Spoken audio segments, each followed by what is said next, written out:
আশ্চর্য একটা ইবাদত। পিতামাতার কবরের শাস্তি হচ্ছিল দাও দাও করে আগুন জ্বলছে, দাও দাও করে। ইন্না সাদাকাতা লা তুতফিউ আন আহলি হারাল কুবুর।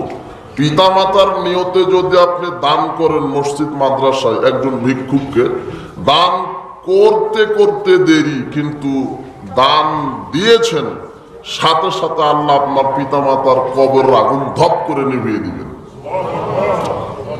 তাহলে পিতামাতার নিয়তে মসজিদে দান করেন।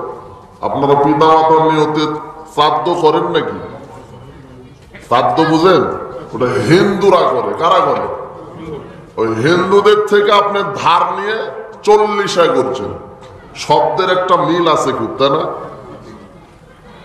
যুবক যুবতীরা 31st নাইট, পহেলা বৈশাখ, বেশ্যালয় দিবস পালন করছে, ওটা ইহুদি খ্রিস্টান থেকে ধার নিয়েছে। আর আপনি বুড়া মানুষ ধার নিয়েছেন শ্রাদ্ধ। কি ওরা ওটা করবে আর আপনি এটা করবেন 40। আল্লাহ বলছেন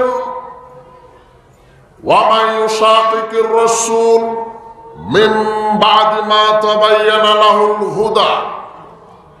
প্রকাশ্য হেদায়েত আসার পরেও যে ব্যক্তি মুহাম্মাদের বিরোধিতা করে, মুহাম্মদ সাল্লাল্লাহু আলাইহি ওয়াসাল্লামের প্রকাশ্য হেদায়েত এসেছে, এমন কোন ইবাদত নাই যে পীর সাহেবের কাছ থেকে ধর্ম ধার নেওয়া লাগবে। কথা বুঝতে পেরেছেন? আপনি কি ইবাদত করবেন? পিতামাতা মারা গেছে, এখন পিতামাতার নিয়তে কি করবেন? এটা মুহাম্মদ বলেছেন না বলেননি? তো আপনি কেন হিন্দুদেরটা পালন করতে গেলেন? মুহাম্মদ সাল্লাল্লাহু আলাইহি ওয়াসাল্লাম বলছেন পিতামাতা মারা গেছে, এখন সাদগায়ে জারিয়া করো পিতামাতার নিয়তে। এটা সাদগায়ে জারিয়া রাসূলের প্রকাশ্য হেদায়েত। সাদগায়ে জারিয়া কি? মসজিদে ওযুখানা নেই, পিতা মারা গেছে, পিতার নিয়তে ওযুখানা তৈরি করে দিবেন। মসজিদে ফ্যান নেই, এসি নেই, এসি লাগিয়ে দিবেন, ফ্যান লাগিয়ে দিবেন। ওযুখানায় ওযু করে যত নেকি হবে মানুষের, ফ্যান যতদিন ঘুরবে পিতামাতার কবরে নেকি ততদিন ঘুরবে। এটা মুহাম্মদ সাল্লাল্লাহু আলাইহি ওয়াসাল্লামের হেদায়েত। আর 40 খাওয়ালেন, এটা ইবলিস শয়তানের হেদায়েত। কথা বুঝতে পেরেছেন? আপনার বাড়তি চাপ নিচ্ছেন কেন? তো আপনি মসজিদ মাদ্রাসায় দান করবেন। আবু সাঈদ খুদরি রাদিয়াল্লাহু তাআলা আনহু বলেন, খারাজা রাসূলুল্লাহ সাল্লাল্লাহু আলাইহি ওয়াসাল্লাম ইয়াউমাল ফিতরি আও ইয়াউমাল আযহা। রাসূল সাল্লাল্লাহু আলাইহি ওয়াসাল্লাম ঈদুল ফিতর, ঈদুল আযহার কোনো একটা দিনে বের হলেন। মারা আলান নিসায়ে, তিনি মহিলাদের পাশ দিয়ে যাওয়ার সময় বললেন, ইয়া মাশারান নিসা, মহিলাগণ শোনো, তাসাদ্দাকনা, তোমরা যারা মহিলা আছো বেশি বেশি দান করো। ফাইন্নি উরিতুকুন্না আকসারা আহলিন নার, কেননা আমি জাহান্নামে দেখলাম অধিকাংশই নারী। জাহান্নাম আমাকে দেখালো অধিকাংশই মহিলা। কুলনা বিমা ইয়া রাসূলুল্লাহ, মহিলারা জিজ্ঞাসা করলেন, আল্লাহর নবী, আমরা কেন বেশি বেশি জাহান্নামী? আপনি যে জাহান্নাম দেখলেন তাতে বেশি বেশি নারী মহিলা কেন? তো রাসূল সাল্লাল্লাহু আলাইহি ওয়াসাল্লাম বলছেন, তুকসিরুল লানা, মহিলারা একটু কিছু হলেই লানত করে, ওর মরণ হোক, ওর অকল্যাণ হোক, মহিলারা লানত করার একটু বেশি পটু, কিছু হলেই লানত করে। অতাকফুরনাল আশির, পিতা স্বামীর অবাধ্য হয়। মহিলাদের দুইটা বিশেষ খারাপ গুণ হচ্ছে, এরা বেশি বেশি মানুষকে অভিশাপ করে। ঝগড়া বিবাদ লাগলেই মানুষের নিকটে অভিশাপ ছুড়ে দেয়। আর স্বামীর অবাধ্য হয়, স্বামীর কথা মানতে চায় না। স্বামী শাড়ি কিনে এনেছে, একটু মোটা হয়েছে, বলছে যে তোমার সাথে 20 বছর সংসার করলাম, তোমার নিকটে আমি কিছুই পেলাম না। এইভাবে স্বামীকে অপমান করে, স্বামীর শুকরিয়া আদায় করে না। পৃথিবীতে আশ্চর্য 3টা মানুষ আছে, যেই 3টা মানুষের সালাত আল্লাহ কবুল করেন না। তার মধ্যে ওই মহিলা, যেই মহিলা স্বামীর অবাধ্য, স্বামীর অবাধ্য মহিলার সালাত আল্লাহ কবুল করেন না। ওই মহিলা কত বড় পাপী। রাসূল সাল্লাল্লাহু আলাইহি ওয়াসাল্লামের নিকটে এক মহিলা আসলেন, তিনি বললেন, দাতু জাওজিন আনতি, এই মহিলা তোমার কি স্বামী পৃথিবীতে বেঁচে আছে? তিনি বলছেন, না, হ্যাঁ আছে। কাইফা আনতি লাহু, তুমি তোমার স্বামীর জন্য কেমন? তো মহিলাটি বলছেন, মা আলহু ইল্লা মা আগাস্তু আনহু, আমি আমার স্বামীর ভালো এবাদত বান্দেগী করি, বাধ্য থাকি, কিন্তু তিনি আমাকে তেমন দেখেন না। ফাংজুরি আইনান্তি মিনহু, রাসূল সাল্লাল্লাহু আলাইহি ওয়াসাল্লাম বলছেন তুমি তোমার স্বামীর আনুগত্য করতে থাকো। ও পাগল হোক, ও খারাপ হোক, যেই হোক, যদি জান্নাত পেতে যাও ফাইন্নামা হুয়া জান্নাতুকা ওয়া নারুকা, কেননা ওই স্বামী তোমার জান্নাতের কারণ, স্বামী তোমার জাহান্নামের কারণ। স্বামী যদি সন্তুষ্ট থাকে তাহলে জান্নাত, স্বামী যদি অসন্তুষ্ট হয় তাহলে পরিণাম জাহান্নাম। লা তুআদ্দিল মারআতু হাক্কা রাব্বিহা হাত্তা তুআদ্দি হাক্কা যাওজিহা, ওই স্ত্রী কখনো তার প্রতিপালকের হক আদায় করতে পারে না যতক্ষণ না সে তার স্বামীর হক আদায় না করে। তো অত্র বুখারীর ৩০৪ নম্বর হাদিসে রাসূল সাল্লাল্লাহু আলাইহি ওয়াসাল্লাম বলছেন যে তোমরা বেশি বেশি দান করো, মসজিদ, মাদ্রাসা, ইতিমখানায়, হেফজখানায় দরিদ্র ফকির মিসকিনকে খাওয়াও। কেননা মহিলাদেরকে আমি বেশি বেশি জাহান্নামে দেখছি, কেন? তারা স্বামীর অবাধ্য। তো বেশি বেশি দান করলে হয়তো বা স্বামীর অবাধ্য এবং বেশি লানত, এগুলিও আল্লাহ কাফারা ক্ষমা করে জান্নাত দিতে পারে। আল্লাহ কবুল করুন, আল্লাহুম্মা আমিন। দান একটা আলাদা একটা ইবাদত, খুব ক্ষমতাধর ইবাদত। তো আপনি এই মসজিদের জন্য দান করবেন নারী পুরুষ সকলকেই। আর আপনি বলছেন যে কয় টাকা দান করি, আমি তো গরিব মানুষ। ওই যে 1 টাকা দান করলে আল্লাহ কি করেন? ওই দানকে ডান হাতে কবুল করেন আর সেটা প্রতিপালন করতে থাকেন। রাসূল সাল্লাল্লাহু আলাইহি ওয়াসাল্লাম বলছেন মান বানা বাস মসজিদান লিল্লাহ, যে ব্যক্তি আল্লাহর জন্য একটা ঘর নির্মাণ করলো, কি পরিমাণ?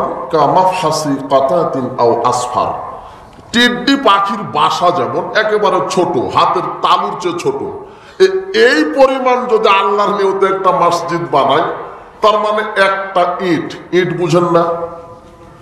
আপনি মসজিদ নির্মাণ হচ্ছে কোটি টাকা দিয়ে, ওই জায়গাতে আপনার সামর্থ্য একটা ইট দেওয়ার, 10 টাকা দেওয়ার, ওই 10 টাকায় দিবেন অথবা একটা ইট দিবেন। একটা ইটের বিনিময়ে আল্লাহ আপনাকে জান্নাতে সোনার পাতারা ঘর নির্মাণ করে দিবেন। তাহলে জান্নাত আপনার জন্য সহজ। আর যে কোনো মূল্যে মসজিদ নির্মাণ করতে হবে, দান করতে হবে। আল্লাহ আমাদের দানের হাত বাড়িয়ে দিন, আল্লাহুম্মা আমিন। এই বলে এই কথা এখানে শেষ করছি। বলছিলাম ফিরকা নাজিয়া, মুক্তিপ্রাপ্ত দল। মুক্তিপ্রাপ্ত দল কোনটা? এখানে বিভিন্ন মাযহাবের লোক থাকতে পারেন, এটা অস্বাভাবিক নয়, থাকতে পারেন। বিভিন্ন তন্ত্রমন্ত্রের লোক থাকতে পারেন। আমার বক্তব্য উল্টা বুঝবেন না, এক খেয়ালে মনোযোগ সহকারে বোঝার চেষ্টা করেন। আপনি নাজাতপ্রাপ্ত দলের, মুক্তিপ্রাপ্ত দলের মধ্যে আছেন কিনা এটা কোরআন হাদিস দ্বারা যাচাই করব। কথা বুঝতে পেরেছেন? আপনার কাপড়ে ময়লা হলে পরিষ্কার করেন কি দিয়ে? সাবান সোটা দিয়ে, তাই না? তো আপনার মনে হয় ধর্মের মধ্যে ময়লা পড়ে গেছে, আর সেই ময়লাটার নাম হচ্ছে শিরক, বিদআত, অপসংস্কৃতি, জাহেলিয়াত। এখন আপনি যদি সালাত সিয়াম আদায় করার পরও যদি শিরকের মধ্যে থাকেন তাহলে ইসলাম কেটে যাবে। বিদআতের মধ্যে থাকলে আমল কেটে যাবে, আর জাহেলিয়াতের মধ্যে থাকলে আপনার জান্নাত হবে না। রাসূল সাল্লাল্লাহু আলাইহি ওয়াসাল্লাম বলছেন মান দা বিদাওয়াল জাহেলিয়া, যে ব্যক্তি জাহেলিয়াতের পথে চলে, ফাওয়া মিন জুসাই জাহান্নাম, আল্লাহ তাকে বিচার মাঠে জাহান্নামের খড়ি করবেন। সাহাবীগণ বললেন আল্লাহর নবী, ওয়াইন সামা ওয়াইন সাল্লাহ, আর যদি লোকটি সালাত সিয়ামে পারদর্শী হয় তবুও কি জাহান্নামে যাবে? তিনি বলছেন হ্যাঁ, একটা লোক যদি জাহেলিয়াতের মধ্যে থাকে, সে যত বড়ই পরহেজগার হোক, মুসলিম, পাক্কা মুসলিম দাবি করলেও সে যদি জাহেলিয়াতের একটা অংশের মধ্যে থাকে আল্লাহ তাকে জাহান্নাম দিবেন।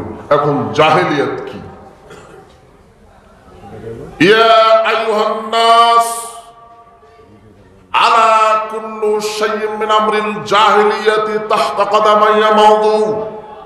বিদায় হজের ভাষণে রাসূল সাল্লাল্লাহু আলাইহি ওয়াসাল্লাম জাহেলিয়াতের বিরুদ্ধে বক্তব্য দিয়েছেন। তিনি বলছেন, শোনো পৃথিবীর মানুষ, আমি আজকে জাহেলিয়াতকে মাটির নিচে কবর দিলাম। সর্বপ্রথম যেই জাহেলিয়াতকে কবর দিলাম সেটা হলো সুদ ভিত্তিক অর্থনীতিকে আমি কবর দিলাম।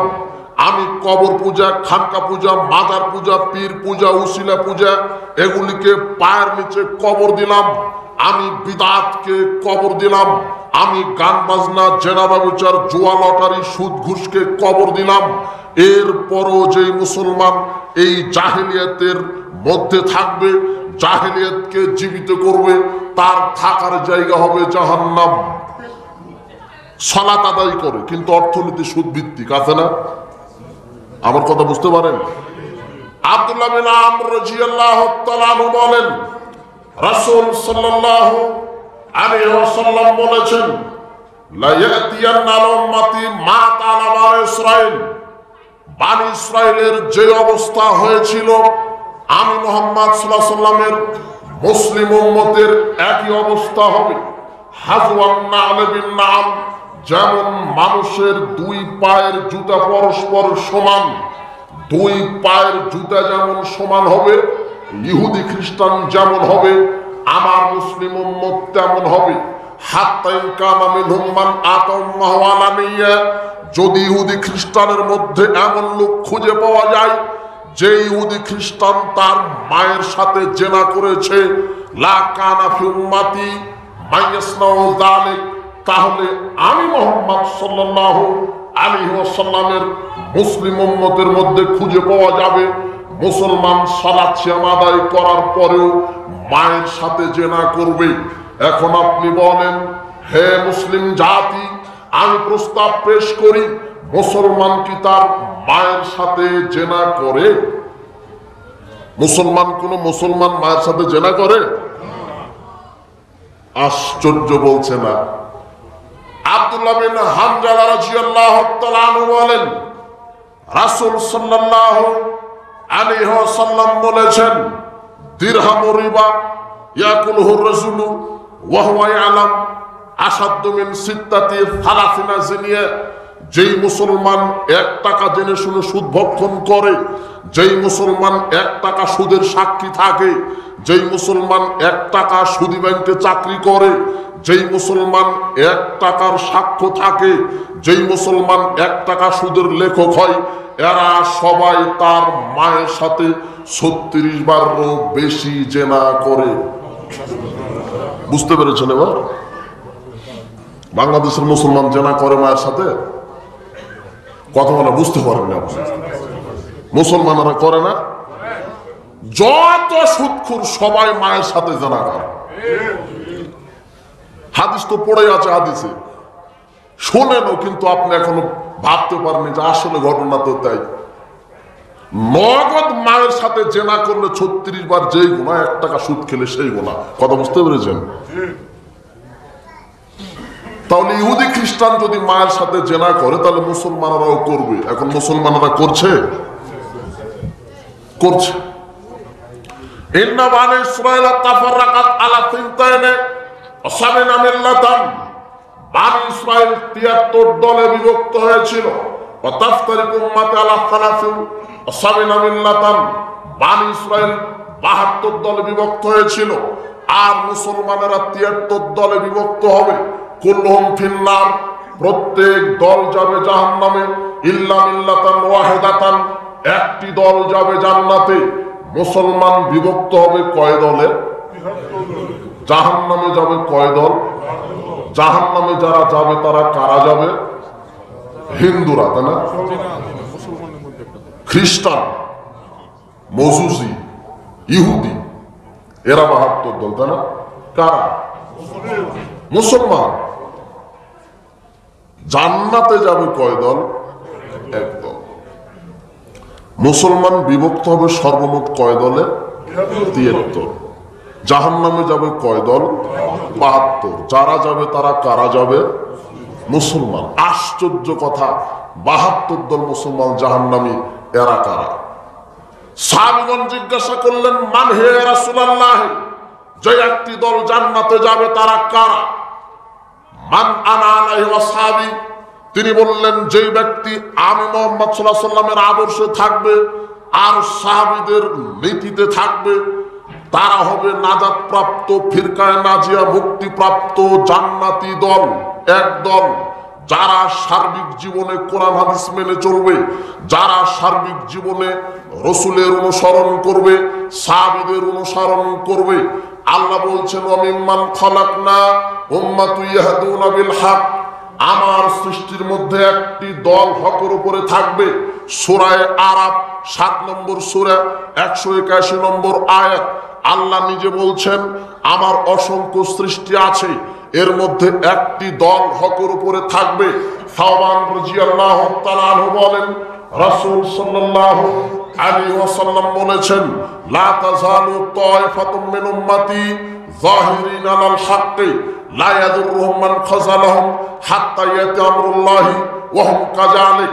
আমার উম্মতের মধ্যে কিয়ামত পর্যন্ত একটি দল হকের উপরে বিজয়ী থাকবে। সহিহ মুসলিম 1920 নম্বর হাদিস। আল্লাহর কথা আর রসুলের কথা। আল্লাহ কোরআন মাজিদে বলেছেন একটি দল, রসুল বলেছেন একটি দল। এই একটি দল হবে নাজাত প্রাপ্ত দল, মুক্তিপ্রাপ্ত দল। পৃথিবীতে সবচেয়ে বড় বড় বিদ্যান, সেই বিদ্যান ইহুদি হোক, সেই বিদ্যান খ্রিস্টান হোক, সেই বিদ্যান অগ্নি পূজক হোক, সেই বিদ্যান যত বড়ই পাপী হোক, সেই বিদ্যান মুসলিম হোক, এই মুফাসসির হোক, মুহাদ্দিস হোক, মুহাক্কিক হোক, মুস্তাহিদ হোক, যে কোনো বড় বড় বিদ্যান, এই একটি দল নাজাত প্রাপ্ত দল। এটা বক্তব্য দিতে গিয়ে যেই দল ঘোষণা দিয়েছেন, এটা লিখতে গিয়ে যেই দলের নাম লিখেছেন, সেটা হলো আহলুল হাদিস। সেটা কি? যে কোনো বড় বিদ্যান হোক, সেই বিদ্যান হিন্দু হোক, সেই বিদ্যান খ্রিস্টান হোক, সেই বিদ্যান ইহুদি হোক, সেই বিদ্যান মুফাসসির হোক, সেই বিদ্যান মুহাদ্দিস হোক, সেই বিদ্যান মুহাক্কিক হোক, যে কোনো বিদ্যান হোক, পৃথিবীতে যারা স্কলারশিপ, মুহাদ্দিস, যারা ইসলামের স্কলার, সবচেয়ে বড় বড় বিদ্যান, তারা রাসূলের এই একটি দল আর আল্লাহর একটি দল, এই দলকে জান্নাতি দল হিসেবে ঘোষণা করেছেন। একটা নাম দিয়েছেন যার নাম আহলুল হাদিস। যে কোনো বিদ্যান বলেন, ওটা হিন্দু হতে পারে, খ্রিস্টান হতে পারে। বর্তমান পৃথিবীতে শ্রেষ্ঠ বিদ্যাপীঠ ইংল্যান্ডের অক্সফোর্ড বিশ্ববিদ্যালয়ের স্বনামধন্য পণ্ডিতগণ রাসূলের এই একটি দল, আল্লাহর একটি দল, সূরা আরাফের 181 আর সহিহ মুসলিমের 1920 নম্বর হাদিসকে কেন্দ্র করে অক্সফোর্ড বিশ্ববিদ্যালয়ের বর্তমান স্বনামধন্য পণ্ডিতগণ বলছেন আহলুল হাদিস the followers of the prophetic tradition। আহলে হাদিস হচ্ছে তারাই যারা রাসূলের সহিহ হাদিস জীবনে বাস্তবায়ন করে। এই কথা কে বলছেন? আহলে হাদিস তারাই যারা সার্বিক জীবনে কার হাদিস অনুসরণ করে। এই কথা কে বলছেন? ইহুদি খ্রিস্টানেরা। কথা মনে হয় বুঝতে পারেন না। The Ahle Hadith try to go back to first principle। তারা বলছেন আহলুল হাদিস ওই দল, যেই দল সাহাবায়ে কেরামের প্রথম দিকের নীতি আদর্শের দিকে ফিরে যায়। They do not bound themselves bound by তাকলিদ। তারা কারো অন্ধ গোলামি করে না, অন্ধ গোলামি স্বীকার করে না, ব্যক্তি পূজা করে না। তারা পৃথিবীতে পরিবার, সমাজ, রাষ্ট্রে, শিক্ষাঙ্গনে, ধর্মীয় জীবনে, বৈষয়িক জীবনে, সার্বিক জীবনে তাদের একমাত্র নেতা যার নাম মুহাম্মদ সাল্লাল্লাহু আলাইহি ওয়াসাল্লাম। এই কথা কে বলছেন? ইহুদি খ্রিস্টান। বলেন তো এই কথা কে বলছেন? ইহুদি খ্রিস্টান। ওটা ইতিহাস পড়ে আছে। পৃথিবীতে এমন কোন শিক্ষিত ব্যক্তি নেই যে ব্যক্তি মাইকেল এইচ হার্ট এনাকে চিনেন না। তিনি একটা গ্রন্থ রচনা করেছেন দ্য 100টা মনীষীকে নিয়ে তিনি লিখতে গিয়েছেন। লিখতে লিখতে তিনি বলছেন মাই চয়েস মুহাম্মদ সাল্লাল্লাহু আলাইহি ওয়াসাল্লাম। পৃথিবীতে যত ব্যক্তি আছে তার মধ্যে আমার সবচেয়ে পছন্দনীয় নেতা হচ্ছেন মুহাম্মদ। উনি খ্রিস্টান মানুষ। Muhammad to lead the list of the world most influential person. তিনি লিখতে গিয়ে বলছেন দ্য 100 বইয়ে সবচেয়ে প্রভাবশালী ব্যক্তিদের তালিকায় যার নাম প্রথমে স্থান পেতে পারে তিনি হচ্ছেন মুহাম্মদ সাল্লাল্লাহু আলাইহি সাল্লাম। তিনি বলছেন and maybe who was history supremely successful of the both religious and secular levels. তিনি এমন এক পৃথিবীতে অনন্য ব্যক্তি, তিনি একমাত্র ব্যক্তি, তিনি ধর্মীয় জীবনে এবং পার্থিব জগতে উভয় জগতে চূড়ান্ত সফলতা অর্জন করেছেন। একমাত্র ব্যক্তি, তার নাম কে? তার নাম কি? মুহাম্মদ সাল্লাল্লাহু আলাইহি সাল্লাম। এই কথা খ্রিস্টান মানুষ বলছে। তুমি মুসলিম নামের অযোগ্য কুলাঙ্গার, নালায়েক কুলাঙ্গার, তুমি কি করে বলতে পারো রাষ্ট্রধর্ম ইসলাম থাকতে পারে না? তোমাকে ইহুদি খ্রিস্টান থেকে শিক্ষা নিতে হবে। জর্জ বার্নার্ডস একজন প্রখ্যাত দার্শনিক, এমন কোন শিক্ষিত মানুষ নাই যেই মানুষ জর্জ বার্নার্ডসের কথা শোনেননি, তার গ্রন্থ পড়েননি। জর্জ বার্নার্ডস তিনি বলছেন ইসলাম ইজ দ্য অনলি রিলিজন, ইসলাম একমাত্র ধর্ম জীবন ব্যবস্থা হয়, একমাত্র ধর্ম জীবন ব্যবস্থা মানুষের জন্য ইসলাম। Which appears to me to the possess assimilating capacity to the changing phases of humanity. ইসলাম এমন একটা ধর্ম, যে ইসলাম ধর্ম, যেই জীবন ব্যবস্থা মানব সভ্যতার সার্বিক পরিবর্তনশীল সবকিছু বুঝে সম্যক উপলব্ধি করে। Which can make its appeal to every age.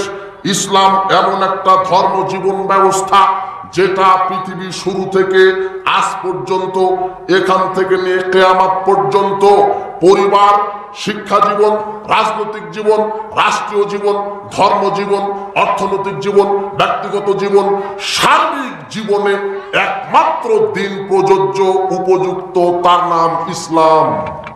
এই কথা কে বলছেন? জর্জ বার্নার্ডস। ওটা খ্রিস্টান মানুষ। তারা বলেছেন ইসলামের শ্রেষ্ঠত্ব, সম্প্রীতি, সৌহার্দ্যপূর্ণ একমাত্র ধর্ম তাদের চোখে পড়েছে ইসলাম। আমরা দুর্ভাগ্য হতভাগা মুসলিম ধর্মে জন্ম নিয়ে বলছি যে রাষ্ট্র ধর্ম ইসলাম থাকতে পারে না। আশ্চর্য কথা। ও খ্রিস্টান মাইকেল এই সাক বলছে যে সবচেয়ে প্রভাবশালী ব্যক্তির নাম হচ্ছে মুহাম্মদ সাল্লাল্লাহু আলাইহি সাল্লাম। যদি জান্নাত পেতে চাও তাহলে মুহাম্মদকে মানতে হবে, এটা খ্রিস্টান বলছে। আর ওরা বলছে যে মুহাম্মদ নয়, কোন একজন পীরকে ধরলেই জান্নাত হবে। আশ্চর্য কথা। পৃথিবীতে যে কোনো বিদ্যান, সে হিন্দু হোক, ইহুদি হোক, খ্রিস্টান হোক, সঠিকটা লিখতে গিয়ে যেই নেতার নাম লিখেছেন সেই নেতার নাম মুহাম্মদ সাল্লাল্লাহু আলাইহি সাল্লাম। পৃথিবীতে যেই বিদ্যান হোক, হিন্দু হোক, খ্রিস্টান হোক, ইহুদি হোক, মুফাসসির, মুহাদ্দিস হোক, পৃথিবীতে নাজাত প্রাপ্ত দল লিখতে গিয়ে যেই দলের নাম লিখেছেন সেটা হলো আহলুল হাদিস। যত বড় বিদ্যান আপনি দেখান, ওই বিদ্যান এই কথা বলেছে। আসলে কিয়ামত পর্যন্ত আমার যত মুরিদ হবে কাউকে কবরে শাস্তি দিবার পারবে না। ঠিক আছে, ঠিক আছে, ঠিক আছে। এখন সব আব্দুল কাদের জিলানীর মুরিদ হওয়ার জন্য পাইকারি ধরে সিরিয়াল নিয়েছে। মসজিদে আগরবাতি নাই, মসজিদে সেজদা নাই, যত আব্দুল কাদের জিলানীর মাজারে গরু খাসি সব হচ্ছে। কথা বুঝতে পেরেছে? আব্দুল কাদের জিলানী বাংলাদেশে আসেনি, কত কবর মাজার তার নামে গুণে শেষ করতে পারবেন না। কিভাবে গায়েবী ভাবে চলে এসেছে। কথা বুঝতে পেরেছেন? ওর মুরিদেরা ওকে পচিয়েছে, অথচ আব্দুল কাদের জিলানী আহলে হাদিস মানুষ ছিলেন। কি মানুষ ছিলেন? আহলে হাদিস মানুষ ছিলেন। তার আকীদা আমল দৃঢ় ছিল, সঠিক ছিল। দেখেন, মুক্তিপ্রাপ্ত দল সম্পর্কে এই ব্যক্তিটি লিখছেন, আম্মাল ফিরকাতুন নাজিয়া, মুক্তিপ্রাপ্ত দল, তিনি বক্তব্য দিচ্ছেন। এটা তো ইতিহাসেই পড়ে আছে, কেউ পড়েও না, দেখেও না। কিতাবুল গুনিয়া ওরূপে গুনিয়াতুত তলেবিন, এটা মুরব্বীদের কিতাব। আগেকার যত মুরব্বীদের বাড়িতে এই কিতাবটা আছে। এই কিতাবের 31-90 পৃষ্ঠায় একটা কথা লিখেছেন। তিনি লিখেছেন যে আম্মাল ফিরকাতুন নাজিয়া, মুক্তিপ্রাপ্ত দল হচ্ছে আহলুস সুন্নাতি ওয়াল জামাত। আহলে সুন্নাহ ওয়াল জামাত, আহলুস সুন্নাহ ওয়াল জামাত লা ইসমুন লাহুম, আহলে সুন্নাহ ওয়াল জামাতের পৃথিবীতে কোনো নাম নাই, ইল্লা ইসমুন ওয়াহিদুন, তবে একটা মাত্র নাম আছে, ওয়াহিয়া আসহাবুল হাদিস, তার নাম হচ্ছে আহলুল হাদিস। আপনি মনে হয় বুঝতে পারেননি আমার কথা। আব্দুল কাদের জিলানী বলছেন যে পৃথিবীতে মুক্তিপ্রাপ্ত দলের কোনো নাম নেই, তবে একটা নাম আছে, তার নাম কি? আহলুল হাদিস। আব্দুল কাদের জিলানী 470 হিজরিতে জন্ম, 561 হিজরিতে মৃত্যু। আজ থেকে 1000 বছর পূর্বে এই কথা বলেছেন। কয় হাজার বছর পূর্বে? 1000 বছর পূর্বে তিনি কলম দিয়ে লিখে গেছেন যে পৃথিবীতে নাজাত প্রাপ্ত দল হচ্ছে আহলুল হাদিস। আমি এভাবে সিরিয়াল দিব বিদ্যানগণের কথা, বুঝতে পেরেছেন? আপনি এখন আমার কথা বুঝতে পারবেন না, যখন কিচ্ছাটা ভেঙে দিব তখন বুঝতে পারবেন। কথা বুঝতে পেরেছেন? আপনাকে এখন দেখাবো যে আল্লাহ যে বলছেন কিয়ামত পর্যন্ত কয়টা দল হকের উপরে থাকবে? একটা। রসুল যে বলছেন সাল্লাল্লাহু আলাইহি সাল্লাম কিয়ামত পর্যন্ত কয়টা দল হকের উপরে থাকবে? একটা। তো ওই একটা দল যে হকের উপরে থাকবে, সেই একটা দল কোন দল, এই ব্যাপারে পৃথিবীতে যত বড় বড় ব্যক্তি আছে তারা কি বলেছেন এটা আপনাদের জানতে হবে, নাকি হবে না? কথা বুঝতে পেরেছেন? ওই একটা দল কোন দল, এই ব্যাপারে পৃথিবীতে যত বড় বড় মুহাদ্দিস তারা কি বলেছে। ইমাম বুখারীর উস্তাদ আলী ইবনুল মাদিনী 161 হিজরিতে জন্ম, 234 হিজরিতে মারা গেছে। আজ থেকে 1200 বছর পূর্বে তিনি কথা বলেছেন। কত বছর? 1200 বছর এখানে আছে। 1200 বছর পূর্বে তিনি বলছেন যে আল্লাহ যে বলেছেন একটা দল হকের উপরে থাকবে, সেই একটা দল হচ্ছে হুম আহলুল হাদিস, তারা হচ্ছে আহলুল হাদিস। আল্লাযীনা ইয়াতাহাদুনা মাযাহিব রাসূল, তারা রাসূলের বিধানের হেফাজত করে। ইয়াযুবুনা আনিল ইলম, তারা কোরআন হাদিসের পক্ষে প্রতিরোধ গড়ে তোলে, শিরক বিদআতের বিরুদ্ধে তারা অবস্থান করে। লাউলাহুম লাম নাজিদ ইনদাল মুতাজিলা ওয়াল জাহমিয়া ওয়ার রাফিজাতি ওয়া আহলিল ইরজাই ওয়ার রাই শাইআম মিনাস সুনান। আহলুল হাদিসগণ যদি পৃথিবীতে না থাকতো, তাহলে মুতাজিলা, জাহমিয়া, রাফিজি, শিয়া এদের নিকটে ইসলামের কোনো অস্তিত্ব পাওয়া যেত না। উলাইকা হিজবুল্লাহ। আলী ইবনুল মাদিনী 1200 বছর পূর্বে বলছেন আহলুল হাদিসগণ হচ্ছে আল্লাহর সেনাবাহিনী। আলা হিজবাল্লাহি হুমুল মুফলিহুন। আর আল হাদিসগণ হচ্ছে দুনিয়া এবং আখিরাতে সফল কাম। তিনি বলছেন এই কথা। তিনি বলে গেছেন আজ থেকে 1200 বছর পূর্বে যে আহলুল হাদিস নাজাত প্রাপ্ত দল। কেন আহলুল হাদিস নাজাত প্রাপ্ত দল, এটা একটা বিষয় থেকে গেল। এখন আপনি তো বুঝতে পারেননি যে কেন, হয় কি না? আচ্ছা, আহলুল হাদিস দলকে বড় বড় বিদ্বানগণ কেন নাজাত প্রাপ্ত দল বললেন, এটা জানা লাগবে তো। এখন আমরা জানতেছি যে কারা, কোন বিদ্বানগণ বলতেছে যে নাজাত প্রাপ্ত দল কোনটা, এটা আমরা আগে জানবো, তারপরে কেন এটা জানবো। কথা বুঝতে পেরেছেন? ওটাই হচ্ছে মূল। আহমদ বিন হাম্বল 10 লক্ষ হাদিসের পণ্ডিত, যিনি 164 হিজরিতে জন্ম, 241 হিজরিতে মৃত্যু। তিনিও 1200 বছর পূর্বে বলেছেন, 1200 বছর পূর্বে বলে গেছেন ইল্লাম ইয়াকুনু আসহাবাল হাদিস ফালা আদরি মানহুম। যদি নাজাত প্রাপ্ত দল আহলে হাদিস না হয়, তাহলে আমার আর জানা নাই নাজাত প্রাপ্ত দল কোনটা। তিনি আরো বলেন লাইসা কওমুন ইনদি খায়রাম মিন আহলিল হাদিস। আমার নিকটে উত্তম হচ্ছে আহলুল হাদিস দল। লা ইয়ারিফুনা ইল্লাল হাদিস, তারা কোরআন হাদিস ছাড়া কিছু বুঝে না। ইমাম শাফি রাহিমাহুল্লাহ 150 হিজরিতে যার জন্ম, 204 হিজরিতে যার মৃত্যু, তিনি 1250 বছর পূর্বে বলেছেন, শোনো পৃথিবীর মানুষ, ইজারা আইতু রাজুলাম মিন আসহাবিল হাদিস, আমি যখন কোন আহলুল হাদিস ব্যক্তিকে দেখি, যখন দেখি যে সালাত, সিয়াম, হজ, যাকাত তার চলাফেরা রসুলের মতোই হচ্ছে, মুহাম্মদ সাল্লাল্লাহু আলাইহি ওয়াসাল্লামের মতোই হচ্ছে, সাহাবাগণের মতোই হচ্ছে। আমি যখন কোন আহলুল হাদিস ব্যক্তিকে দেখি, ফাকা আন্নি রায়তুন নবী সাল্লাল্লাহু আলাইহি ওয়াসাল্লাম হাইয়ান, আমি যেন স্বয়ং মুহাম্মদ সাল্লাল্লাহু আলাইহি ওয়াসাল্লামকে জীবন্ত দেখি। আমি জীবন্ত দেখছি যে ওটা মুহাম্মদ সাল্লাল্লাহু আলাইহি ওয়াসাল্লাম, কারণ মুহাম্মদ সাল্লাল্লাহু আলাইহি ওয়াসাল্লাম যেভাবে চলেছে আহলুল হাদিসগণ তারা ওইভাবেই চলে।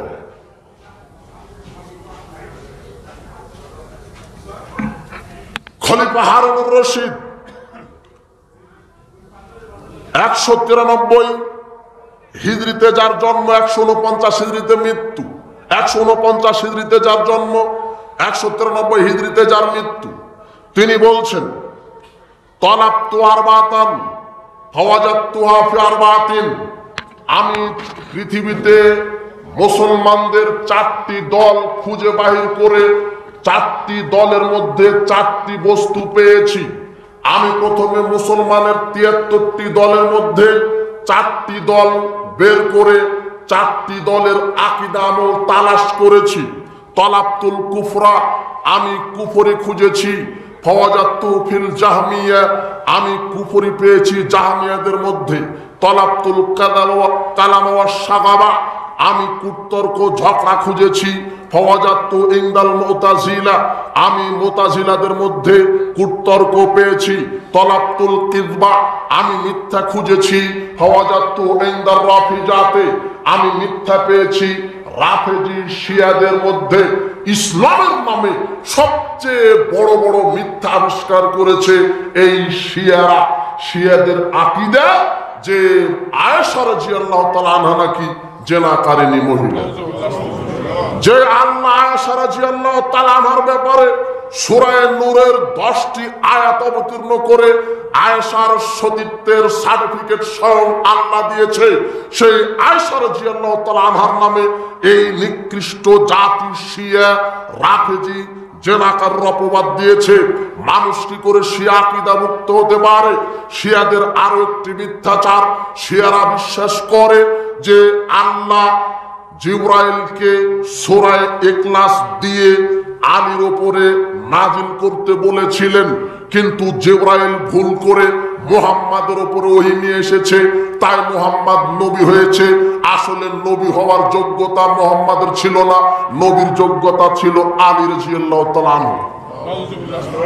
এটা শিয়াদের আকীদা। শিয়ারা আজও বিশ্বাস করে তাদের আকীদা বর্তমানে যেই কোরআন মাজিদ পৃথিবীতে আছে এটা নাকি বিকৃত কোরআন। আল্লাহ যেই কোরআন নাজিল করেছে ওটা নাকি গায়েব হয়েছে, এটা নাকি বিকৃত কোরআন, মিথ্যা কোরআন। এই শিয়ারা ইসলামের নামে সবচেয়ে বেশি মিথ্যাচার করেছে। শিয়াদের একটি গ্রুপ আছে পাক পাঞ্জাতন, এরা শুধু আলী, ফাতেমা, হাসান হুসাইন আর মুহাম্মদ এই 5 জনের পূজা করে। এই 5 জন ব্যতীত আবু বকর, ওমর, ওসমান রাদিয়াল্লাহু তাআলা আনহুম যত সাহাবী আছে সব সাহাবীকে তারা কাফের ফতোয়া দিয়েছে। নাকি সব সাহাবী কাফের, তাদের হাতে যারা বায়াত নিয়েছে, তাদেরকে যারা বিশ্বাস করে তারা নাকি সবাই কাফের। শিয়াদের এই মিথ্যাচার। খলিফা হারুনুর রশিদ বলছে, তলাবতুল হক, এইবার আমি সত্যটা খুঁজতে লাগলাম। ফাওয়াজাতুহুম আলা সাবিল হাদিস, আমি হক খুঁজে পেয়েছি আহলুল হাদিসদের মধ্যে। সত্য কার ভিতরে খুঁজে পেয়েছেন তিনি? উনি 1250 বছর পূর্বে এই কথা বলেছেন। কত বছর পূর্বে? এই বিদ্যানগণ সে আগেকার। আবু সাইদ খুদরি প্রখ্যাত সাহাবী 74 হিজরিতে মৃত্যুবরণ করেছেন। আজ থেকে 1400 বছর, প্রায় 1400 বছর পূর্বে তিনি একটা কথা বলেছেন যে রাশাবাব আন্নাহু রাশাবাব। আবু সাইদ খুদরি যখন কোন যুবকদেরকে দেখতেন, মারহাবান বিওসিয়াতিন রাসূলুল্লাহ সাল্লাল্লাহু আলাইহি ওয়াসাল্লাম, তিনি রাসূল সাল্লাল্লাহু আলাইহি ওয়াসাল্লামের ওসিয়ত অনুযায়ী যুবকদেরকে মারহাবা জানাতেন। তিনি বলতেন, আনওয়াসিয়ালুকুম ফিল মাজালিস, আমি তোমাদের জন্য থাকার জায়গা মজলিস প্রশস্ত করে দিলাম। ওয়ান নুফাহিমাকুমুল হাদিস, যাতে তোমরা হাদিসগুলি বুঝতে পারো। ফাইন্নাকুম খুলুফুনা ওয়া আহলুল হাদিসি বাদানা, যুবকেরা শোনো, রাসূল সাল্লাল্লাহু আলাইহি ওয়াসাল্লাম বলেছেন তোমরা আমাদের পরবর্তী বংশধর, পরবর্তী আহলুল হাদিস। এটা আবু সাইদ খুদরি বলে গেছেন।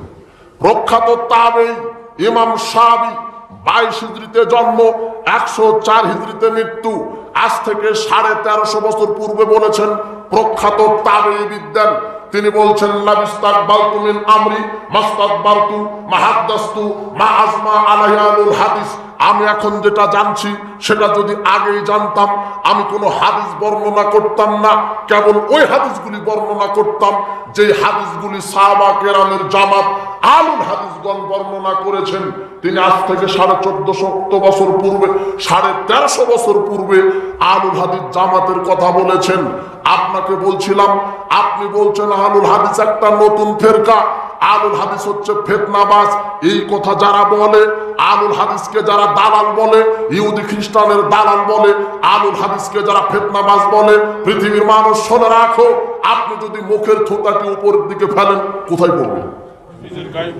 আশ্চর্য কথা, যারা বলছে আলুল হাদিস ফিতনাবাজ, যারা বলছে আলুল হাদিস ইহুদি খ্রিস্টানের দালাল, রাসূল সাল্লাল্লাহু আলাইহি ওয়াসাল্লাম বলছেন পৃথিবীর মানুষ কাউকে অযথা কাফের বলো না, কাউকে অযথা চোর বলো না, কাউকে অযথা মিথ্যুক বলো না। ওই লোকটি যদি চোর না হয়, তাহলে ওই লোকটি যদি কাফের না হয়, ফতোয়াটা ঘুরে তোমার নিকটে চলে আসবে। তুমি আমাদেরকে বললে, আলুল হাদিস জামাতকে বললে ইহুদি খ্রিস্টানের দালাল, আলে হাদিস জামাতকে তুমি বললা এ মিথ্যুক, আলে হাদিস জামাতকে বললা এ লামাঝাবি, আলুল হাদিস জামাতকে বললা এ ভণ্ড, আলুল হাদিস জামাতকে তুমি গালি দাও এ হচ্ছে ইহুদি খ্রিস্টানের দালাল, ইহুদি খ্রিস্টানের দালাল। আলুল হাদিস যদি ইহুদি খ্রিস্টানের দালাল না হয়, রাসূলের হাদিস অনুযায়ী থোতা তোমার নিকটে পড়বে, তুমি ইহুদি খ্রিস্টানের দালাল। সঠিক না ব্যাঠিক? তিনি আরেকবার লিখতে দেখলেন তার ছাত্রকে আবু ইউসুফকে লিখতে দেখে বললেন, আবু হানিফার ফতোয়া তিনি লিখছেন। আবু হানিফা দেখে বললেন, ইয়াকুব, হে ইয়াকুব, তোমার ধ্বংস হোক, লা তাকতুব কুল্লা তাসমাউহু মিন্নি, আমার নিকট থেকে যেই কথা শোনো সেই কথাই লিখে রেখো না। ফাইন্নি কাদ আরা রায়ান ইয়াউমা ফাতরুকু গাদান, আমি আজকে যেই ফতোয়া দিই, রায় দিই, আগামীকাল সেটা নট করে দিই, বাতিল করে দিই। ও আরা রায়া গাদান ফাতরুকু বাদি গাদিন, আর আগামীকাল যেটা ফতোয়া দিই পরের দিন সেটা বাতিল করে দিই। আমার ফতোয়া তুমি লিখে রেখো না। তিনি নিজেই বলছেন, সেই বয়সে এসে বলছেন, পৃথিবীর মানুষ ইদা সাহাল হাদিস ফাওয়া মাযহাবি, যখন সহিহ হাদিস পাবে জেনে রেখো সেটাই আবু হানিফার মাযহাব। কোন হাদিস পেলে আবু হানিফার মাযহাব? মুহাম্মদ সাল্লাল্লাহু আলাইহি ওয়াসাল্লাম পর্যন্ত সাহাবায়ে কেরাম, তাবেঈনে ইজাম, সালাফগণ, সালফে সালেহিন, মুস্তাহিদগণ, তাদের পরে যুগে যুগে যারা এই রাসূলের তরিকায় সালাত, সিয়াম, হজ, যাকাত আদায় করে, সাহাবীদের তরিকায় যারা চলে, একমাত্র এরাই সহিহ হাদিস মানে। তার মানে পৃথিবীর বুকে আমরা দ্ব্যর্থহীন ভাবে বলতে পারি, এই পৃথিবীর মাটিতে প্রিয় খাঁটি হানাফি যদি থেকে থাকে, তাহলে আহলে হাদিসগণই হচ্ছে খাঁটি হানাফি, কেননা তারা সহিহ হাদিস ছাড়া কোনো বাতিল হাদিস মানে না, মানে না, মানে না। কথা বুঝতে পেরেছেন? আমরা আবু হানিফার কথা মানি। আবু হানিফা বলেছেন সহিহ হাদিস মানতে হবে, আমরা সহিহ হাদিস মানি। আবু হানিফা বলছেন ইলামুল মুওয়াক্কিন দ্বিতীয় খণ্ড 309 পৃষ্ঠায় তিনি বক্তব্য দিতে গিয়ে বলছেন, তার কথা লিখেছেন ইমাম ইবনে হাজাম আন-নালুসি। তিনি বলছেন, শোনো, ইমাম আবু হানিফা বলেছেন, লা ইয়াহিল্লু লিকাওমিন লা ইয়াহিল্লু লিআহাদিন আয়াখুযু বিকাওলিনা মা লাম ইয়ালাম মিন আইনা খাযনাহু, ওই ব্যক্তির জন্য আমার কোনো কথা শ্রবণ করা, আমল করা বৈধ হবে না যতক্ষণ না ওই ব্যক্তি জানে যে আমার কথা সে কোথায় পেল। আমার কথা যদি কোরআন হাদিসের সাথে মিলে যায় আমল করা বৈধ হবে। আমি আবু হানিফার কথা যদি কোরআন সুন্নাহর বিরুদ্ধে হয় আমার কথা শোনা যাবে। এই কথা কে বলছেন? আবু হানিফা। উনি আগেই বলেছেন 80 হিজরিতে জন্ম, 150 হিজরিতে মৃত্যু, আজ থেকে 1300-1350 বছর পূর্বে এই কথা বলেছেন, কিন্তু ওদের মুরিদের এখনো টের পায় না। আশ্চর্য কথা, এটা তো আয়নার মতো দেওয়া আছে, তার মানে টের পেতে হলো ওরা আবার ওখানে ভর্তি হয়ে পড়াশোনা করা লাগবে। কথা বুঝতে পেরেছেন? ওটা তো কথা লিখা আছে ওই গ্রন্থে। পড়েন আবু হানিফা কি বলেছে। পৃথিবীতে কোন ইমামকে আমরা খাটো করে দেখি না। ইমাম আবু হানিফা বলেন, ইমাম মালিক বলেন, ইমাম শাফি বলেন, ইমাম আহমদ বিন হাম্বল বলেন, চার ইমামকে আমরা সম্মান করি ততক্ষণ যতক্ষণ তাদের কথা কোরআন সুন্নাহর সাথে মিলে যায়। আমরা কোন ইমামের কথা মানি না, ততক্ষণ মানি না যতক্ষণ কোরআন হাদিসের বিরোধী হয়। আমরা একমাত্র রাসূলের সুন্নাহর আদর্শের উপরে টিকে থাকতে চাই। দেখেন আপনাকে দেখাই, ইমাম মালিক 93 হিজরিতে জন্ম, 179 হিজরিতে মৃত্যু। ইমাম মালিক কি সুন্দর কথা বলেছেন।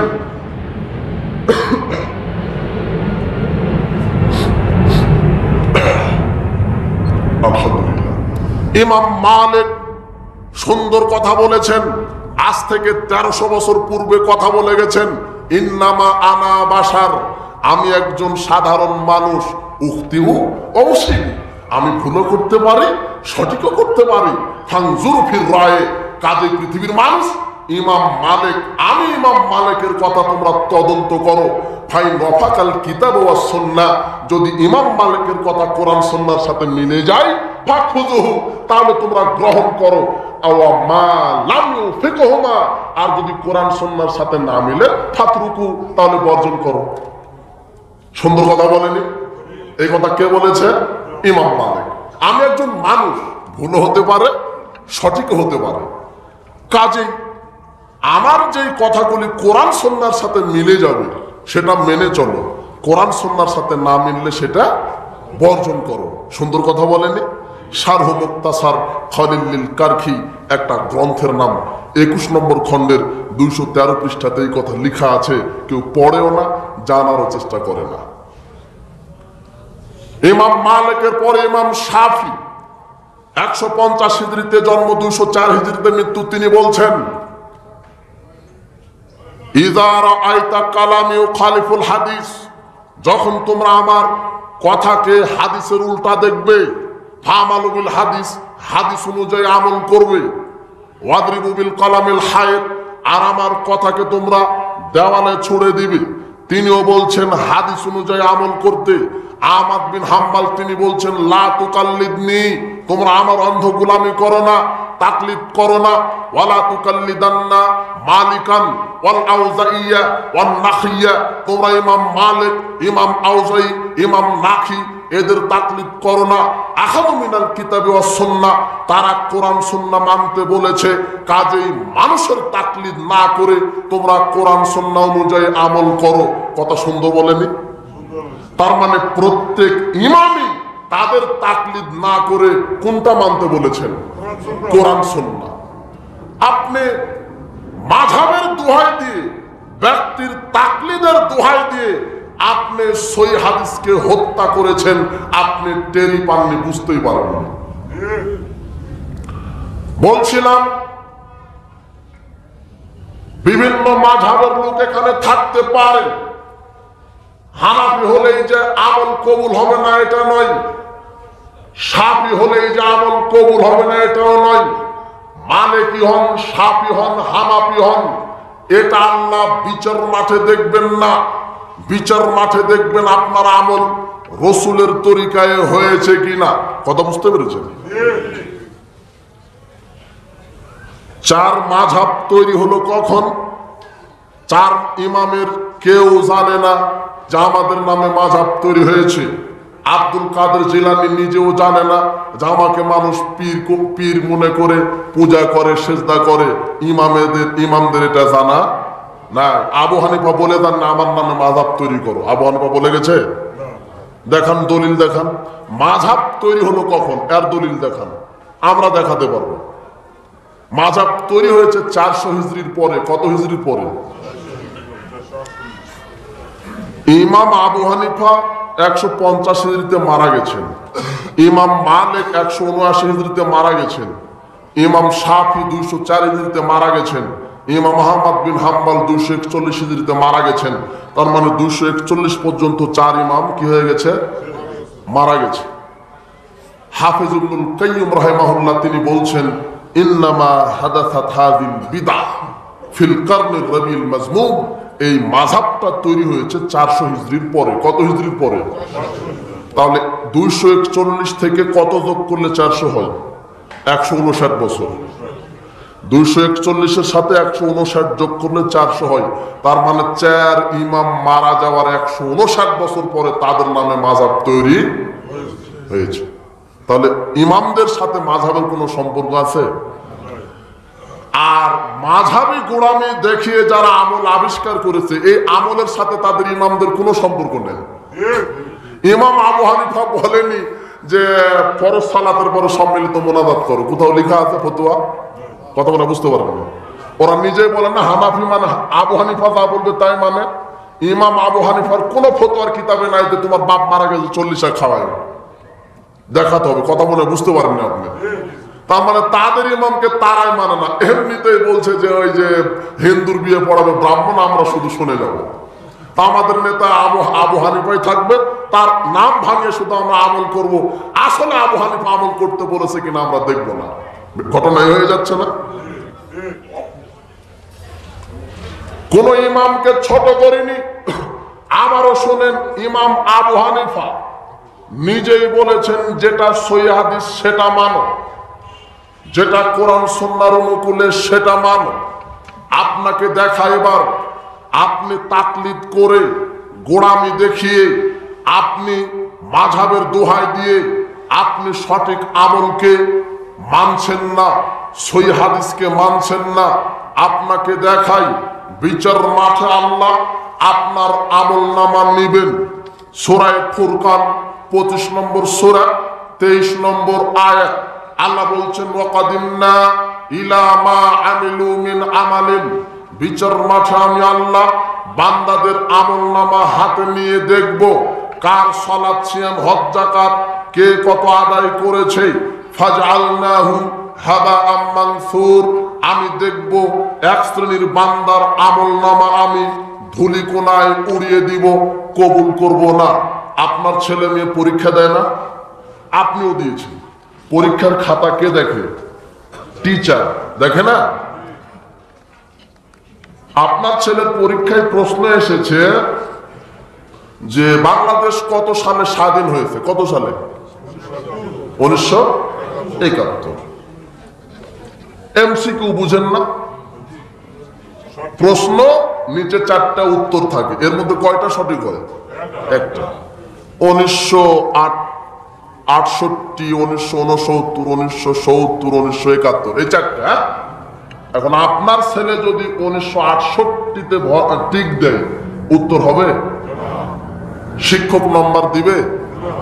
কথা বুঝেন তো? আপনার ছেলে প্রশ্নের উত্তর দিয়েছে 1968, রেজাল্টের জন্য বসে আছে, শিক্ষক নম্বর দিবে নাকি নাম্বার দিবে না? আপনাকে আল্লাহ পৃথিবীতে পরীক্ষা দিতে পাঠিয়েছেন, এটা জানেন না? সালাত সিয়াম হজ যাকাত সব আদায় করতে হবে। এখন আপনি কি জানেন আপনার এগুলি কবুল হচ্ছে কিনা? কথা বুঝেন আমার? বিচার মাঠে আপনার আমলনামা কে দেখবেন? মানে পরীক্ষা দিয়েছেন, এই পরীক্ষার খাতা কে দেখবে? আল্লাহ। এখন ওই খাতাটা আপনার প্রশ্নের উত্তর দেওয়া থাকবে, সালাত লেখা থাকবে, সিয়াম লেখা থাকবে, তাসবিহ তাহলিল লেখা থাকবে, কোরআন তেলাওয়াত সব লেখা থাকবে। আল্লাহ নিজেই বলছেন আমি বান্দাদের আমলনামা, এক শ্রেণীর বান্দাদের আমলনামা হাতে নিব, কিন্তু ওই সালাত সিয়াম হজ যাকাত আমি ধুলাতে উড়িয়ে দিব। তার মানে কবুল আল্লাহ, নম্বর আল্লাহ দিবেন না। তার মানে সালাত সিয়াম হজ যাকাত এগুলি উত্তর আপনার দেওয়া ভুল হয়েছে।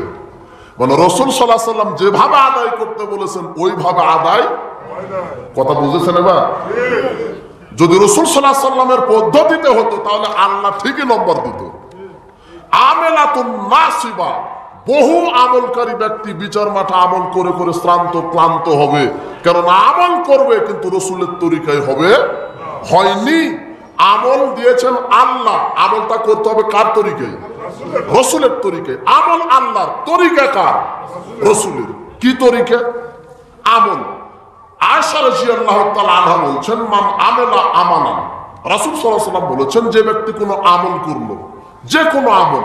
আমল কি? কোরআন তেলাওয়াত, এটা একটা আমল না? আপনারা বিরক্ত হচ্ছেন? এখন বুঝার বিষয়। মান আমেলা আমালান, যে ব্যক্তি কোনো আমল করলো, আমল মানে কি? কোরআন তেলাওয়াত, এটা আমল না? তাসবিহ তাহলিল জিকির আজগার করা, এটা আমল না? সালাত আদায় করা, এটা আমল না? হজ যাকাত পালন করা, এটা আমল না? আমল। তো যে কোনো ব্যক্তি কোনো আমল করলো, লাইসা আলাইহি আমরুনা, কিন্তু ওই আমল আমি করতে বলিনি, ফাওয়ারাত, তাহলে সেই আমলটা কি হবে? বাতিল হবে। তো রাসূল সাল্লাল্লাহু আলাইহি ওয়াসাল্লাম কোন আমল করতে বললেন এবং সেটা করলেনও, কিন্তু তারপরেও রাসূল বাতিল ঘোষণা করলেন। তার মানে আপনি একটা আমল করলেন কি, জিকির করতে বসেছেন, তাসবিহ তাহলিল কি করতে বসেছেন? জিকির তাসবিহ তাহলিল। তো জিকির করতে বসে আপনি সৌদি আরব থেকে তসবিহ দানা কিনে এনেছেন। কি কিনে এনেছেন? তসবিহ দানা। বুঝেন না, 100টা দানা থাকে, এভাবে আপনি গণেন। ওটা তরকারি কিনতেও আপনি তসবিহ গণনা করেন, তাই না? আর আপনি মনে করেন যে আমি সবচেয়ে বেশি পরেজগার। একদিকে মানুষকে দেখানোর ইবাদত হচ্ছে, শিরক হচ্ছে। মানুষকে দেখানোর জন্য ইবাদত করা কি? শিরক।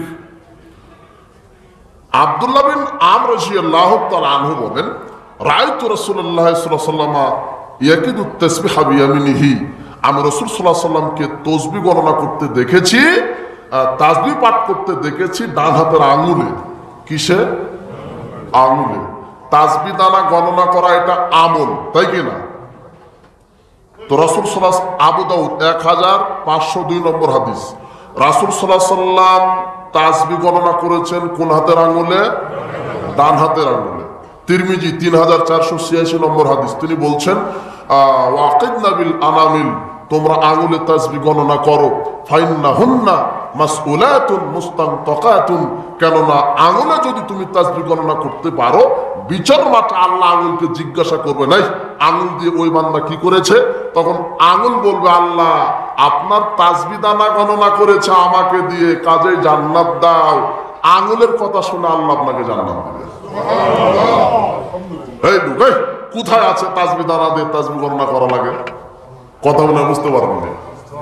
100টা মেশিন দিয়ে গণনা করা লাগে, এটা কোথায় আছে? তার মানে 100টা মেশিন দিয়ে আপনি তাসবিহ গণনা করলে উত্তর হবে, কিন্তু উত্তরটা ঠিক হবে না। কথা বুঝতে পেরেছে? আপনি জেদ করে লাভ নাই তো ভাই। হাতের লেখা যতই সুন্দর হোক, আপনার সুবহানাল্লাহ সুবহানাল্লাহ উচ্চারণ যতই সুন্দর হোক, আপনার টিপার ভঙ্গি যতই সুন্দর হোক, কিন্তু উত্তরটা যে সঠিক হচ্ছে না। কথা বুঝতে পেরেছেন? আপনি সালাম দেন না, দেখি উস্তাদজি আসসালামু আলাইকুম ওয়া রাহমাতুল্লাহ, এই যে বাম দিকেই বসে আছে।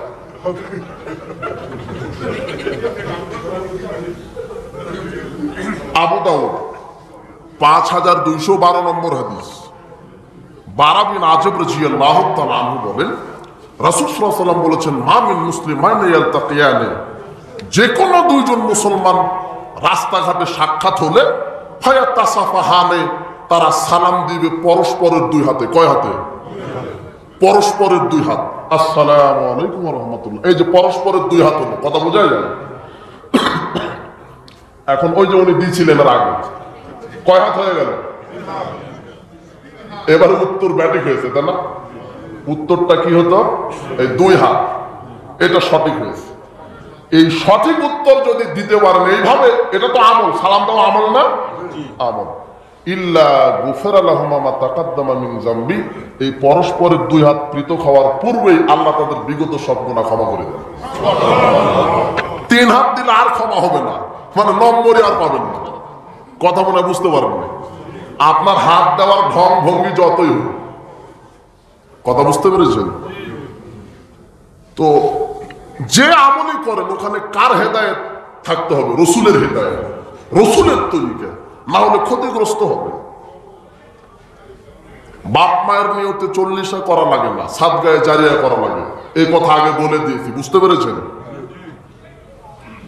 কোরআন মাজিদ তেলাওয়াত করার পরে হাফেজ সাহেব বলছে সাদাকাল্লাহ, কেউ যদি হাফেজকে সম্মান করে, সে যেন স্বয়ং আল্লাহকে সম্মান করে, এর নাম হাফেজ। কিন্তু এই হাফেজ সাহেব যদি বলে সাদাকাল্লাহুল আযীম, তাহলে আর নেকি হবে না। কেন নেকি হবে না? কেন নাম্বার দিবে না? বলেন তো। উত্তর ঠিক হয়নি। তাই উত্তর কি? হাদিসে আছে, কেউ পড়েও না, জানেও না। ইমাম নাসাইর একটা গ্রন্থ আস-সুনানুল কুবরা 803 নম্বর হাদিস, কিতাবুল আমালুল ইয়াউমি ওয়াল লাইলা 308 নম্বর হাদিস। এই দুইটি হাদিস আয়েশা রাদিয়াল্লাহু তাআলা আনহা বলছেন, রাসূল সাল্লাল্লাহু আলাইহি ওয়াসাল্লাম যখন কোরআন মাজিদ তেলাওয়াত শেষ করতেন তখন তিনি বলতেন সুবহানাকা আল্লাহুম্মা ওয়া বিহামদিকা আশহাদু আল লা ইলাহা ইল্লা আনতা আস্তাগফিরুকা ওয়া আতুবু ইলাইক। এদেশের লাখো হাফেজ সাহেবকে এই হাদিস পড়তে হবে, তারপর আমল করতে হবে। কথা বুঝতে পেরেছেন? আপনি যে আমলই করেন ওখানে রাসূলের হেদায়েত দেওয়া আছে, কিন্তু আপনি শরীয়ত নিজে নিজে মাতবাড়ি করে আবিষ্কার করে ফেলেছেন। আপনি যদি বদনা আবিষ্কার করতেন মানুষ অজু করে উপকৃত হতো, আপনার যে সাহস, আপনি ধর্ম আবিষ্কার করতে লেগেছেন। কথা বুঝতে পেরেছেন? বারা বিন আযাবকে রাসূল সাল্লাল্লাহু আলাইহি ওয়াসাল্লাম ঘুমানোর দোয়া শিখাচ্ছে, বলছে আমানতু বিনাবিয়িকা, এই দোয়া বলবা, বড় দোয়া, এই দোয়া বলবা আমানতু বিনাবিয়িকা, এটা ঘুমানোর দোয়া বলবা।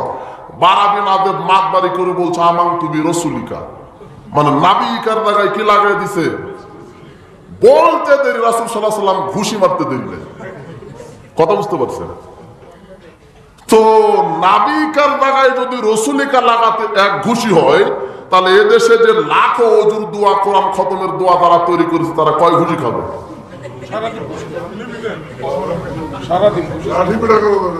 কথা বুঝতে পারেননি?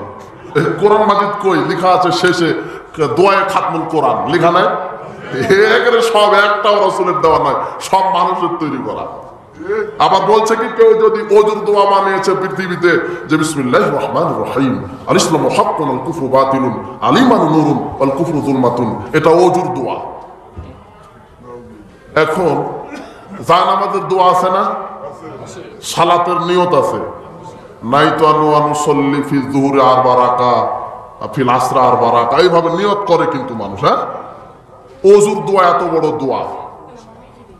ভ্যান চালক চিন্তা করে, ইন্না লিল্লাহ, আমি তো সূরা ফাতিহা ঠিক মতো জানি না, অজু করতে লাগে এত বড় দোয়া, সালাতে দাঁড়াতে লাগে এত বড় দোয়া, আবার সালাতের নিয়ত অর্থ সালাতে আদায় করবো না। কথা বুঝতে পেরেছে? বলছে অথচ রাসূল সাল্লাল্লাহু আলাইহি ওয়াসাল্লাম অজুর দোয়া শিখিয়েছেন, বলতে হয় বিসমিল্লাহ। কি লা উযুয়া লিমান লাম ইয়াজকুর ইসমাল্লাহি আলাইহি, ওই ব্যক্তি অজু হয় না যে ব্যক্তি বিসমিল্লাহ বলে না। ওটা তিরমিজিতে 25 নম্বর হাদিস ঠিকই আছে, কেউ খুলেও না, পড়েও না, আমলও করে না, এটা মেরে দিচ্ছে বিসমিল্লাহির রহমানির রহিম আল ইসলামু হাক্কুন, যেটা বললাম এত বড় দোয়া, অজুর দোয়া বিসমিল্লাহ। আবার বলছে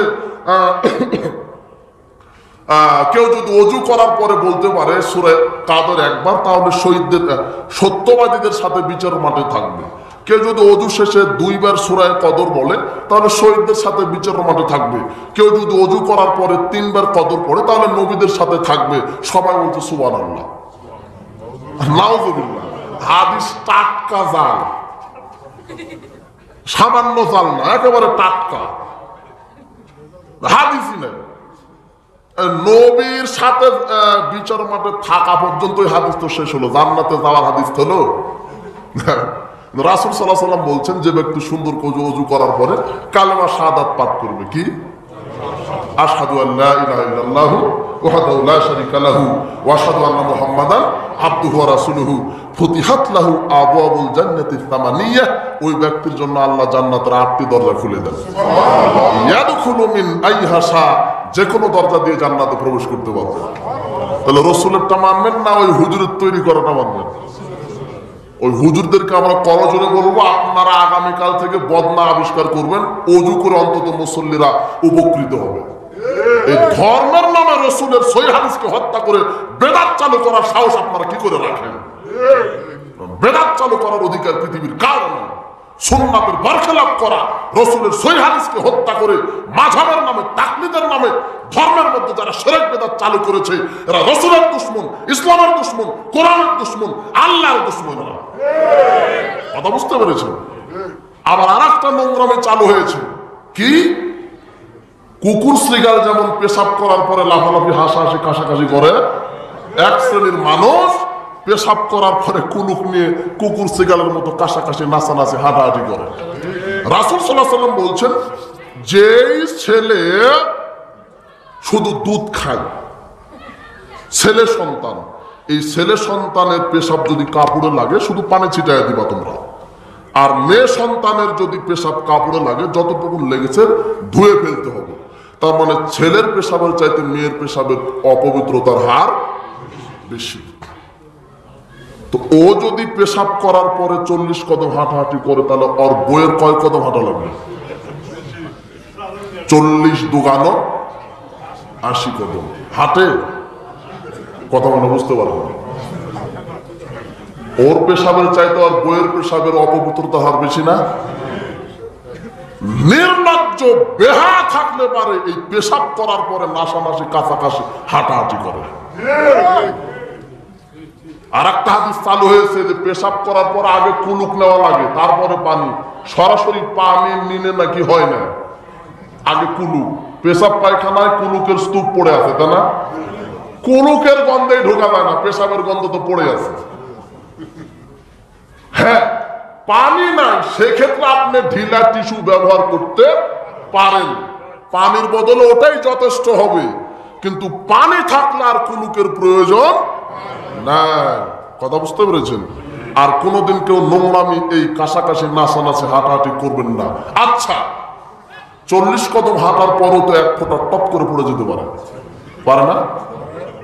ও তো না পড়ে, এই জন্যই তো হাঁটাহাঁটি করে।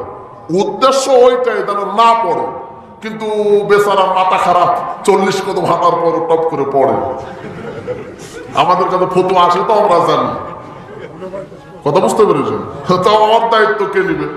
রাসূল সাল্লাল্লাহু আলাইহি ওয়াসাল্লাম ইদা বালা, যখন পেশাব করতেন, তাওয়াদ্দা, তিনি ওযু করতেন। ওযু করার পরে সুম্মা নাযাহা ফারজাহু, লজ্জাস্থান বরাবর একটু পানি ছিটিয়ে দিতেন। পেশাব পায়খানা যদিও লেগে থাকে, ওযু করার পরও পেশাব টপ করে যদি পড়ে যায়, ওই যে ওযু করার পর আপনি পানি ছিটিয়ে দিলেন, আপনার পেশাব ওই পানি পবিত্রতা করে দেবে। এটা রসুলের তরিকা। রসুলের তরিকা পেশাব করার পর ওযু করে পানি ছিটানো। আর শয়তানের তরিকা হচ্ছে পেশাব করার পরে কুকুরের মতো হাঁটাহাঁটি কাছাকাছি করা। কথা বুঝতে পেরেছেন? শক্ত কথা কেন বলছি, পিছনে দলিল আছে, দলিল। কথা বুঝতে পেরেছেন? এই জন্য পৃথিবীতে শিরক, বেদাত, কুসংস্কার, জাহেলিয়াতের বিরুদ্ধে একমাত্র আপসহীন কণ্ঠ, অতন্দ্র প্রহরী এই পৃথিবীর মাটিতে যারা জাহেলিয়াত, শিরকের বিরুদ্ধে কথা বলতে পারে, জিন্দাদিল মর্দে মুজাহিদ রূপে, তারা একমাত্র হচ্ছে আহলে হাদিসের বাচ্চারা। এছাড়া কারো ক্ষমতা নেই।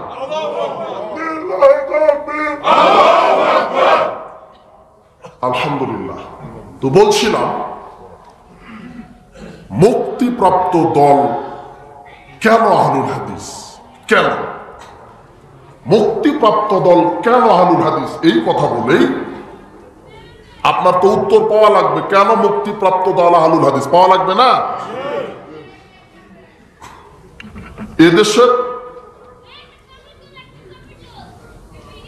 85% মুসলমান মুনাফিক। কত ভাগ? আপনি 85% মুসলিমকে মুনাফিক বললেন, এটা মারাত্মক মারাত্মক আপনি কথা বলেছেন, আপনার শাস্তি হবে। এখন আমি যদি দলিল দিতে পারি তাহলে শাস্তি মাফ হবে তো?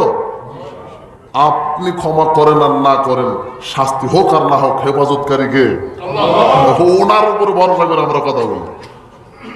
লাম ইয়াকশা ইল্লাল্লাহ, আল্লাহ ছাড়া আমরা কাউকে ভয় করি না। 85% মুসলমান মুনাফিক কেন? এই 85% মুসলিম এরা সালাতে সূরা ফাতিহা পাঠ করে না? শেষে একটা আয়াত আছে, গায়রিল মাগযুবি আলাইহিম ওয়ালাদ-দাল্লিন। এর বাংলা কি? এর বাংলা আমিন। ইন্না লিল্লাহি ওয়া ইন্না ইলাইহি রাজিউন। যাক, আপনারা বুঝতে পারবেন, তাই না? আপনারা বুঝতে পারবেন। এর বাংলা হলো গায়রিল মাগযুবি আলাইহিম ওয়ালাদ-দাল্লিন। আমিন। হ্যাঁ, আলহামদুলিল্লাহ, আল্লাহ কবুল করো, আমিন। ঠিক আছে, কিন্তু এর বাংলা হচ্ছে, আপনি বলছেন সূরা ফাতিহার শেষে যে আল্লাহ আমাকে ইহুদি খ্রিস্টানের চক্রান্ত হতে বাঁচাও। ওর বাংলা কি বলেন তো? আমাকে ইহুদি খ্রিস্টানের চক্রান্ত হতে বাঁচাও। সালাম ফিরাতে দেরি, মসজিদ থেকে বাইর হয়ে সুদের টাকা লেনদেন করতে দেরি না। কথা বুঝতে পেরেছেন? সুদের প্রতিষ্ঠাতা হলো ইহুদি। কে বলেন তো? সালাতে বলছে ইহুদি থেকে বাঁচতে চাই, আর মসজিদ থেকে বের হয়ে ইহুদির সাথে ব্যবসা করছে। তো মুনাফিক হলো না? মানে মুখে কর্মে আরেক। মুনাফিক হলো কিনা? ও সালাতে বলছে খ্রিস্টান থেকে বাঁচতে চাই, অথচ রাজনীতি করছে গণতন্ত্রের মাধ্যমে। গণতন্ত্রের জনককে বেটা তুমি জানো? Abraham Lincoln. তিনি বলছেন democracy is the government of the people, by the people and for the people. গণতন্ত্র এমন একটা সরকার ব্যবস্থার নাম, যেই সরকার নিজে আইন তৈরি করে মানুষকে নিজে পরিচালনা করবেন, অথচ আলা আল্লাহুল খালকু ওয়াল আমর, অথচ সৃষ্টি যিনি করেছেন আইন চলবে তার। সালাতে বলছে খ্রিস্টান থেকে বাঁচতে চাই, রাজনীতিতে খ্রিস্টানের সাথে বন্ধুত্ব করে রাজনীতি করছে। কথা বুঝেন? শত্রুতা নাই কারণ, আমার কারোর সাথে শত্রুতা নাই। জমি জায়গা নিয়ে কি কোনো দ্বন্দ্ব হয়েছে নাকি? আমাকে এটা আপনাকে বলে দিচ্ছি জাহান্নাম থেকে বাঁচার জন্য। কথা বুঝতে পেরেছেন? আপনি ইহুদি খ্রিস্টান থেকে নিজে সালাতে বাঁচতে চাইলেন, কিন্তু আপনি সালাত শেষ করে আপনি জীবনটা কিভাবে করছেন? অর্থনীতিতে আপনি ইহুদি, রাজনীতিতে আপনি খ্রিস্টানের নীতি মানছেন, তাহলে আপনার তাওহীদ তো টিকলো না। আবার বলছে লা ইলাহা ইল্লাল্লাহ, বলছে না? সবাই বলে, যত মুসলিম সবাই বলে না লা ইলাহা ইল্লাল্লাহ। এর বাংলা কি? আল্লাহ ছাড়া কোনো মাবুদ নাই, এই অর্থটা ভুল হবে। আরবি গ্রামার একটা নিয়ম আছে, লা মাবুদা বিহাক্কিন ইল্লাল্লাহ। আল্লাহ ছাড়া প্রকৃত কোনো মাবুদ নাই। মাবুদ আছে অনেক, মাবুদ আছে অনেক। কিভাবে? ওই যে আবু জাহেল যখন মূর্তি পূজা, খানকা পূজা, মাজার পূজা, পীর পূজা যখন শুরু করলো আবু জাহেল, তখন আল্লাহ বললেন মুহাম্মদ সাল্লাল্লাহু আলাইহি ওয়াসাল্লামকে, আপনি জানতো গিয়ে বলেন তো আবু জাহেল কেন পীরকে সেজদা করে, মাজার কেন পূজা করে, এটা বলেন তো। তখন বলছে মুহাম্মদ সাল্লাল্লাহু আলাইহি ওয়াসাল্লাম আবু জাহেলকে বলছে, আপনারা এটা কেন করেন? এই মূর্তিকে সেজদা দেন, মাজারকে সেজদা দেন, পীরের খেদমত করেন, এটা কেন করেন? তখন আবু জাহেল উত্তর দিচ্ছে সূরা জুমারের 3 নম্বর আয়াত।